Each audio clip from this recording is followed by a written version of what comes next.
Bismillahirrahmanirrahim. Assalamualaikum warahmatullahi wabarakatuh. Perkenalkan, nama saya Mas Arka Anggara Alauddin dengan nomor induk mahasiswa 12292300122, jurusan Manajemen Keuangan Syariah kelas 5C. Di sini saya akan menjelaskan bagaimana cara mengolah data dengan menggunakan teknik regresi linear berganda. Dan saya juga telah mendapatkan datanya yang berdasarkan dari website OJK. Dan di sini ada per tahun 2021, 2022, dan juga 2023. Nah, setelah itu di sini juga saya telah mendapatkan 36 sampel dari website tersebut, yang dimana ROA-nya adalah Y, NPF-nya X1, dan CAR-nya X2. Dan sebelum mengolah data, kita akan melakukan uji asumsi klasik terlebih dahulu. Masuk reviews. Dan di sini kita tekan file, import from file, terus cari file kita dari dokumen Ismasur, dan di atas Ijma ada file saya. Masuk. Dan di sini kita next lagi, dan akan muncul. Nah, finish. No. Oke, di sini terdapat ROA dan kita rename, ganti menjadi Y. Terus NPF-nya rename juga, ganti di X1. Terus periodnya CAR-nya ganti, rename lagi menjadi X2. Oke. Di sini kita tekan Y, X1 dan juga X2. Terus kita pencet open, equation, dan juga kita di sini ganti. Nih, dihapus. Hapus si Y-nya. Ya. Oke. Terus kita pencet view. Kita sekarang masuk ke dalam uji asumsi klasik 1 dan juga masuk pencet histogram.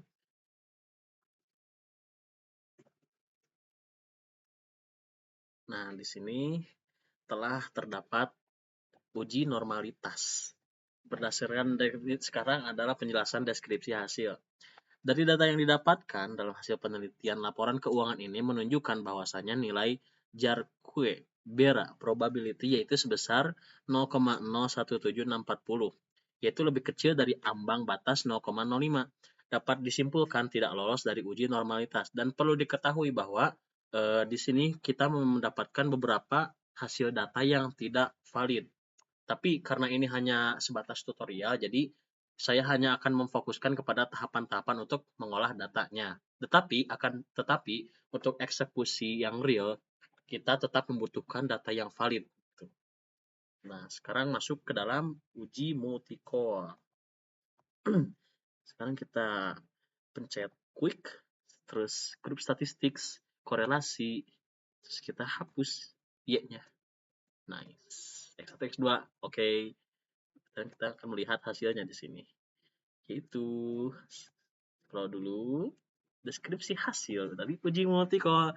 Dari data yang didapatkan dalam hasil penelitian laporan keuangan ini menunjukkan bahwasannya nilai correlation yaitu sebesar 0,47568, lebih kecil dari ambang batas 0,8, dan dapat disimpulkan lolos dari uji multi-core. Selanjutnya kita lanjut ke uji kita lanjut ke uji yang ketiga. Yes. Itu uji autokorelasi. Nah, sekarang kita pencet estimate, kita terus kita view, residual, terus serial correlation. Terus kita Nah, setelah itu kita baca hasil dari uji autokorelasi ini, yaitu dari data yang didapatkan dalam hasil penelitian laporan keuangan ini menunjukkan bahwasannya nilai prop chi-square yaitu sebesar 0,0028, lebih kecil dari ambang batas 0,05. Dapat disimpulkan tidak lolos dari uji autokorelasi. Nah, selanjutnya ada uji heterokedadisitas. Oke. Jadi kita pencet estimate, view, residual diagnostic heterodicity test. Terus kita pencet Bruce Pagan Godfrey. Terus kita lanjut masuk membacakan deskripsi hasilnya. Dari data yang didapatkan dalam hasil penelitian laporan keuangan, ini menunjukkan bahwasanya nilai prob chi-square yaitu sebesar 0,1336, lebih besar dari ambang batas 0,05, dapat disimpulkan lolos dari uji heteroskedastisitas. Ya, sekarang kita masuk ke dalam uji T. Ya, kita oke.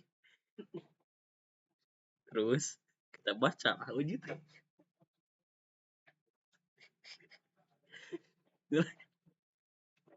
Sekarang kita baca uji T ini. Nilai probabilitas tes NPF senilai 0,027, lebih kecil daripada alfa 5% atau 0,05. Berarti bahwa NPF berpengaruh signifikan secara parsial terhadap ROA. Nilai probabilitas di statistik CAR senilai 0,5185 ternyata lebih besar dari alfa 5% atau 0,05. Berarti bahwa CAR tidak berpengaruh signifikan secara parsial terhadap ROA. Sekarang kita masuk ke dalam uji F. Nah, di uji F ini nilai probabilitas F statistik senilai 0,07136 lebih besar daripada alfa 5% atau 0,05. Berarti bahwa NPF dan CAR secara bersama-sama tidak berpengaruh secara signifikan terhadap ROA. Dan untuk selanjutnya determinasi sekarang adalah melihat hasil determinasi R square. Nilai R square sebesar 0,148750 berarti bahwa variasi variabel ROA dapat dijelaskan oleh variabel BOPO dan FDR sebesar 14,87%. Sedangkan sisanya sebesar 85,12% dijelaskan oleh variabel lain yang tidak ada dalam model. Selanjutnya kita akan masuk ke interpretasi modelnya. Kita akan membaca di sini substitute koefisien, yaitu Y-nya sebesar 1,03644 ditambah 0,01677 X1 terus dikurang 0,01378 terus dikali X2 dan hasilnya. Dan sekarang dapat disimpulkan bahwasannya B0 sama dengan 1,03644 berarti jika BOPO dan FDR bernilai 0 maka ROA bernilai 1,03644%. Selanjutnya B1 sama dengan 0,01677 berarti jika BOPO naik 1% maka ROA akan naik sebesar 0,01677%. Dan yang terakhir B2 sama dengan min 0,013780 berarti jika FDR turun 1%, maka ROA akan turun sebesar 0,013780%. Mungkin cukup sekian dari penjelasan untuk teknik pengolahan data menggunakan regresi linear berganda. Mohon maaf jikalau sangat banyak kesalahan karena tadi saya sempat tertawa saat menjelaskan. Mohon maaf ya Bu ya. Di sini saya sangat amat meminta maaf karena kesalahan saya dan juga kendala yang telah saya alami yang sehingga membuat saya tertawa gitu. Dan juga mohon maaf untuk banyak kurangnya. Terima kasih atas perhatiannya. Wassalamualaikum warahmatullahi wabarakatuh.